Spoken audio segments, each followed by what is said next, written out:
Vietnam அப்படிங்கிற நாட்டில் நடந்திருக்கக்கூடிய படகு விபத்து எப்படி நடந்தது, அது தொடர்பான காட்சிகள். இந்தியர்கள் நிறைய பேர் இறந்து போயிருக்காங்களாம், குறிப்பா தமிழர்களும் இறந்து போயிருக்காங்க அப்படிங்கிற அதிர்ச்சிகரமான தகவல் என்ன நடந்துகிட்டு இருக்கு வியட்நாம்ல. அடுத்ததா ஈரான்ல முஸ்தபா கமினி உச்ச தலைவர் ஒரு லெட்டர் ஒன்று எழுதியிருக்காரு. யாருக்கு? அமெரிக்காவுக்கும் ஈரான்ல இருக்கக்கூடிய பொதுமக்களுக்கும். இது உச்சகட்ட எச்சரிக்கையாகவே இருக்கு. அமெரிக்கா இதை பார்த்து நிச்சயமாக ட்ரம்ப் அவர்கள் கதிகலங்கக்கூடிய வார்த்தைகள் தான். என்னென்ன பேசியிருக்காங்கன்னு பார்ப்போமா? வாங்க பார்க்கலாம் உறவுகளே. இது பிரசாத் சிக்னேச்சர். கல்லூரியில் விஸ்கா மற்றும் ஜேர்னலிசம் படித்த அல்லது படித்துக் கொண்டிருக்கக்கூடிய மாணவர்களுக்கு 3 மாதம் இலவச பயிற்சி வகுப்பு, இன்டர்ன்ஷிப்புக்கான சர்டிபிகேட்டும் வழங்கப்படும். நல்ல திறமையை வெளிப்படுத்தும் மாணவர்களுக்கு வேலை வாய்ப்பும் கொடுக்கப்படும். நியூஸ் ரீடிங் முதல் சப் எடிட்டர் வரை அனைத்தும் கற்க நல்லதொரு வாய்ப்பு. கல்லூரி வாசலை கடந்து வாருங்கள் மாணவர்களே. இது Prasad signature media broadcasting private limited. உங்களுடைய தொழில் சம்பந்தமான விளம்பரங்களை நமது சேனலில் ஒளிபரப்ப உங்களுக்கான அருமையான வாய்ப்பு. வியட்நாம் அப்படிங்கிற நாடு அமெரிக்காவோடு போரிட்டு உலகத்தில் இப்படி ஒரு நாட்டுக்கு எதிராக ஒரு பெரிய சாகசம் செஞ்சிருக்காங்க அப்படின்னு எல்லா நாடுகளுமே அந்த வியட்நாம் விவசாயிகளை தோல்ல தட்டி கொடுத்த நாட்கள்லாம் இருக்கு. 1960 தொடக்க காலகட்டத்தில் உழைப்புக்கு பேர் போன மக்கள், சுயமரியாதைக்கு பேர் போன அந்த மக்கள் தொடர்ச்சியாக அந்த நாட்டை தேடி நிறைய வெளிநாட்டவர்கள் வந்தாங்க. எதுக்கு? சுற்றுலாவுக்காக. அப்படி சுற்றுலாவுக்காக வந்த இந்தியர்கள், தமிழர்கள் அங்க படகு சவாரி செஞ்சிருக்காங்க. ஸ்பீட் போட்ல பயணப்பட்டிருக்காங்க. இதுல யதார்த்தமா அந்த போட்டு செயலிழந்துருச்சு, போட்டு கவிழ்ந்துருச்சு. இதன் காரணமா அதுல பயணப்பட்ட 32 பேருமே ரொம்ப கஷ்டப்பட்டாங்க. 15 பேர் நீச்சல் தெரியாம இறந்து போயிட்டாங்க. இந்த 15 பேர்ல 8 பேர் தமிழர்கள் அப்படிங்கிற ரிப்போர்ட் இப்ப கிடைச்சிருக்கு. பாதிக்கப்பட்டவர்களுக்கு உதவுறதுக்கு இந்திய தூதரகம் தயாரா இருக்கிறதா செய்தி வெளியாகுது.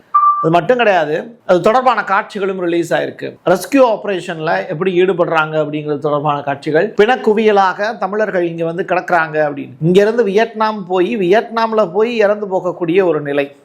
அதுதான் வேதனைக்குரிய ஒரு விஷயம். வியட்நாம்ல படகு கவிழ்ந்த விபத்து தொடர்பாக உதவி எண்களையும் அறிவிச்சிருக்காங்க இந்திய அரசு. இதுல தமிழகத்தை சேர்ந்த 8 பேர் பலியா இருக்காங்கன்னு சொன்னேன்ல, அதுல 2 பேர் திருச்சியை சேர்ந்தவங்க அப்படின்னு சொல்றாங்க. இதுல நம்பர்ஸ் வந்து இருக்கு. இதை நீங்க பார்த்து உங்களுக்கு உதவி வேணும் அப்படின்னா இந்த நம்பருக்கு நீங்க தொடர்பு கொள்ளலாம். அயத்துல்லா அலி கமினி அவர்கள், அவர் இறந்து போயிட்டாரு. இஸ்லாமிக் ரெவல்யூஷனை அழகா கட்டமைச்சவர் இப்ப இல்ல. இறுதி அஞ்சலியும் சிறப்பாக நடந்தேறியது. இப்படிப்பட்ட நிகழ்ச்சியில முஸ்தபா கமினி அவர்கள் அவருடைய மகன் கலந்துக்கல. காரணம் என்னன்னா பாதுகாப்பு ஏற்பாடுகள் அப்படின்னு சொல்றாங்க. இப்போ இவர்கிட்ட இருந்து ஏதாவது பதில் வருமா அப்படின்னு ஈரானியர்கள் எதிர்பார்த்திருக்காங்க. ஏன்னா அவர் லைவா இருக்காரா இல்லையான்னு தெரியணும்ல. அது மட்டும் இல்லை, அமெரிக்கா தொடர்ச்சியாக 1 டே தான் டைம் கொடுத்துருக்கு. ஸ்டேட் ஆஃப் ஹார்மஸை நீ ஓப்பன் பண்ணியே ஆகணும். அப்போ இவர்கிட்ட இருந்து ஒரு பதிலுக்காக எதிர்பார்த்து காத்திருக்காங்க ஈரானியர்கள். இப்போ இவர் சொல்லியிருக்காரு, அமெரிக்காவை சேர்ந்தவங்களா இருக்கட்டும், இஸ்ரேலியை சேர்ந்த உயரதிகாரிகளா இருக்கட்டும், அவங்கெல்லாம் குற்றவாளிகள். உங்களுடைய படுக்கையில போய் நீங்க நிம்மதியா தூங்கி காலையில எந்திரிச்சிடலாம் நினைக்காதீங்க. அப்படிப்பட்ட தூக்கம் உங்களுக்கு எப்போ கிடைக்கும் அப்படின்னா, நீ கல்லறையில போய் படுத்து கிடக்கும் போது மட்டும்தான்டா உங்களுக்கு கிடைக்கும் அப்படின்னு சொல்லி மிரட்டி விட்டுருக்காரு. உலகெங்கிலும் இருக்கக்கூடிய சுதந்திரமான மக்கள் ஒவ்வொருவரும் ஒரு தெய்வீக பணியின் ஒரு பகுதியை நிச்சயமாக மேற்கொள்வார்கள். அது மட்டும் கிடையாது, அவர் சொல்லியிருக்கக்கூடிய வார்த்தைகளில் ரொம்ப முக்கியமானது என்ன அப்படின்னா, நிச்சயமாக கமினி அவர்களுடைய மறைவுக்கு யார் யாரெல்லாம் காரணமாக இருந்தாங்களோ அவங்கெல்லாம் மரணத்தை தழுவுவார்கள். அது ஈரானியர்களுடைய கையால் நடக்கும் அப்படிங்கிற ஸ்டேட்மெண்ட்டையும் சொல்லியிருக்காரு. இப்படிப்பட்ட சுச்சுவேஷனில் பேச்சுவார்த்தைக்கெலாம் எதுக்கு போகணும்? அதை முறிச்சுக்கிட்டு டைரக்டாக சண்டையிலே ஈடுபட்டு போயிடலாமே.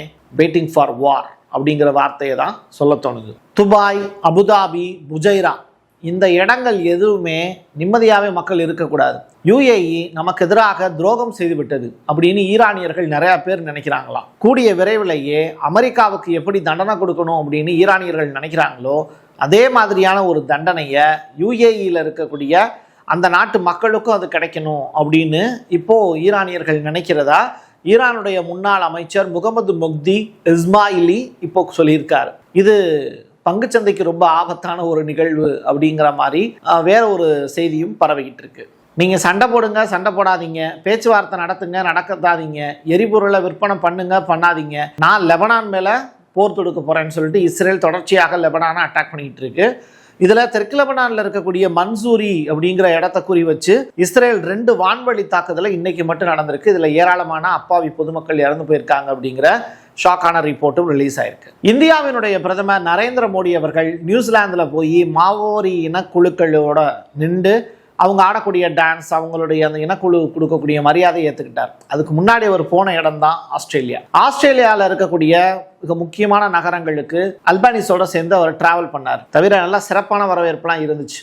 ஆனால் இந்தியாவினுடைய எதிர்பார்ப்பு என்ன அப்படின்னா, அங்கிருந்து யுரேனியத்தை இந்தியாவுக்கு கொண்டு வர்றது தான். இதுக்கு மோடி எப்படியாவது கையெழுத்து போட்டுட்டு வருவாருன்னா இந்திய வெளியுறவுத்துறை ரொம்ப ஆவலோடு காத்திருந்தாங்க. ஏன்னா உலகத்தினுடைய பாதை இப்போ வார் ரிலேட்டடான விஷயம் தான் போயிட்டு இருக்கு. அப்ப யுரேனியத்தினுடைய தேவை இந்தியாவுக்கு ரொம்ப முக்கியம். இதை ஆஸ்திரேலியாட்டிலிருந்து வாங்கிடலாம் அப்படின்னு பிரதமர் நரேந்திர மோடியினுடைய திட்டம். ஆனா அது நடக்கல. அதுக்கான காரணம் என்னன்னா, அமெரிக்காவினுடைய அதிகாரிகள் இந்தியா இதை அமைதி நோக்கத்துக்காக தான் பயன்படுத்துவாங்கன்னு நம்மளால சொல்ல முடியாது, அதனால ஆஸ்திரேலியாவுக்கு வார்ன் பண்ணியிருக்காங்க, இந்தியாவுக்கு அப்படி ஒரு டை அப் நீங்க பண்ணக்கூடாது அப்படின்னு சொல்லிட்டு. ஸோ இந்தியா அணுசக்தி திறன்களை பெறுவதற்கு நெருக்கத்தில் கூட இருக்கக்கூடாது அப்படிங்கிற மாதிரியான விஷயங்களை இப்போ அமெரிக்கா யோசிக்க ஆரம்பிச்சிருக்காங்க. இல்ல செயல்பாட்டுக்கே கொண்டு வந்துட்டாங்க. வார் வரப்போகுது அப்படிங்கிறத சீனாவில் இருந்து கிடைக்கக்கூடிய ஒரு சின்ன செய்தி மூலியமா கன்ஃபார்ம் பண்ணலாம். அது எப்படின்னா, எரிபொருள் உற்பத்தியை அதிகரிக்கிறதுக்கு சீனா உத்தரவு போட்டிருக்காங்களாம். ஜி ஜின்பிங் அவர்கள் சொல்லி இருக்கக்கூடிய விஷயங்கள், அந்த நாட்டில் இருக்கக்கூடிய எரிபொருள் நிலையங்களுக்கு இந்த உத்தரவு பறந்திருக்கு.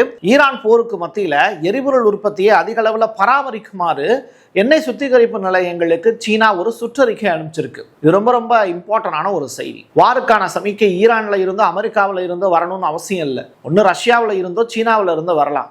சீனாவில இருந்து வந்துருச்சு. ஃபார்ஸ் அப்படிங்கிற செய்தி நிறுவனம் வெளியிட்டு இருக்கக்கூடிய மிக முக்கியமான செய்தி அறிக்கையில தான் ஒரு விஷயத்தை படித்தேன். அதுல அமெரிக்காவுடன் பேச்சுவார்த்தையே இனிமே கிடையாது அப்படின்னு ஈரான் தரப்புல இருந்து முக்கியமான அதிகாரிகள் சொல்லியிருக்காங்களாம். அமெரிக்கா தனது நிலைப்பாட்டை மாற்றிக்கொள்ளாத வரை, எப்படி ஸ்ட்ரெய்ட் ஆஃப் ஹார்மஸ்ல ஈரானுக்கு உரிமை இருக்கு, அவங்க தான் கேட் கீப்பர் அப்படிங்கிறத அமெரிக்கா ஒத்துக்கிற வரைக்கும் இந்த பேச்சுவார்த்தைங்கிறது மறுபடியும் தொடங்காது அப்படின்னு ஈரான் சைட்ல இருந்து முக்கியமான ஒரு செய்தியை பரப்பியிருக்காங்க. ஸ்பெயின் எப்பவுமே பாலஸ்தீனத்துக்கு ஆதரவாகவும் ஈரானுக்கு ஆதரவாகவும் தான் செயல்பட்டு வருது. அந்த வகையில இப்போ தன்னுடைய தூதர் ஒருத்தரை இஸ்ரேல்ல இருந்து கிளம்பி வந்துருங்க அப்படின்னு சொல்லிட்டாங்க. அனா மரியா சலோமன் அவங்கள இஸ்ரேல்ல இருந்து கிளம்பி வந்துருங்க அப்படின்ட்டாங்க. உலகிற்கு தீங்கு விளைவிக்கக்கூடிய எங்களுடைய விழுமியங்கள் மற்றும் நலன்களுக்கு முரணான எந்த ஒரு செயலிலும் நாங்கள் உடந்தையாக இருக்க மாட்டோம் அப்படிங்கிற ஸ்டேட்மெண்ட் ஸ்பெயினுடைய பிரதமர் இப்ப ஸ்டேட்மெண்டா சொல்லியிருக்காரு. ஸ்ட்ரெய்ட் ஆஃப் ஹார்மஸை திறக்கலைன்னா என்னதான் நடக்கும் அப்படின்னு ஒரு கற்பனை பண்ணி பாருங்க. இந்த டொமாஹக் அப்படின்னு சொல்லிட்டு ஒரு ஏவுகணை, அந்த ஏவுகணை